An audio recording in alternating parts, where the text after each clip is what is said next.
السلام عليكم خوتي. راهي الوحدة ونص تاع الصباح، والموضوع اللي حنهضر لكم عليه هو موضوع يديرونجي بزاف. انا من بين المواضيع اللي نكرههم ما نحبش نهضر عليهم، لانه ما نحبش كي نسمع بلي هذا واش يصرى في ليجان تاعنا، في خاوتنا، في ولادنا. فالموضوع هذا صامت بزاف، ولكن راني ندير فيه بناء على طلب تاع العائلات. كاين 8 جزائريين خرجوا في البوطي لو 17 اوت في عين البنيان، خرجوا على 2 تاع الصباح، بين 2 و 3 تاع الصباح خرجوا من عين البنيان. 8 ليجان.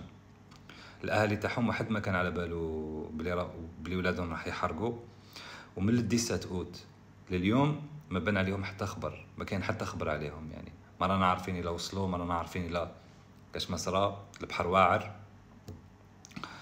ولكن انا ندير هذا الفيديو كنداء استغاثه بناء على طلب العائلات. كاش واحد يجيب لنا خبر عليهم، ولا كاش واحد يقول لنا واش صرا، وين راهم، ولا بالك هما وصلوا يعيطوا لما ليهم. يعني من 17 اوت اليوم رانا 25 اوت ما بان عليهم حتى خبر.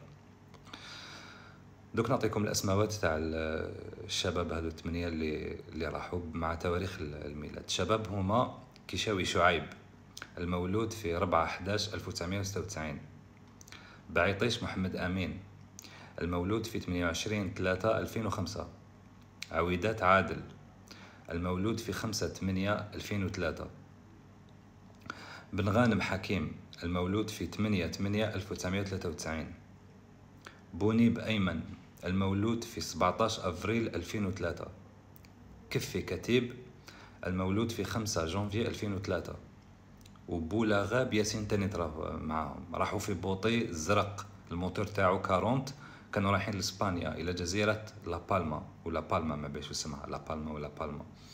الطراجي نورمالمون ماشي ما يحكمش الوقت هذا كامل باش يوصلوا. الاهالي تاعهم راهم محيرين، وهما خاوتنا، هما ولادنا، هما جيراننا راحوا خلاو مراهم حياة هنا في الجزائر، كانوا مامو يعيشوها. بصح الله غالب، يعني كل واحد وظروفه. احنا ما نحوسوش نعرفوا علاش راحوا، احنا نحوسوا نعرفوا كاش خبر عليهم، على الاقل الاهالي تاعهم يطمنوا شويه، لانه راهم في حاله. وخاصه هذا كفي كتيب تاع القبه. بارطاجيو الفيديو الا كش واحد عنده معلومات يقول لنا. السلام عليكم.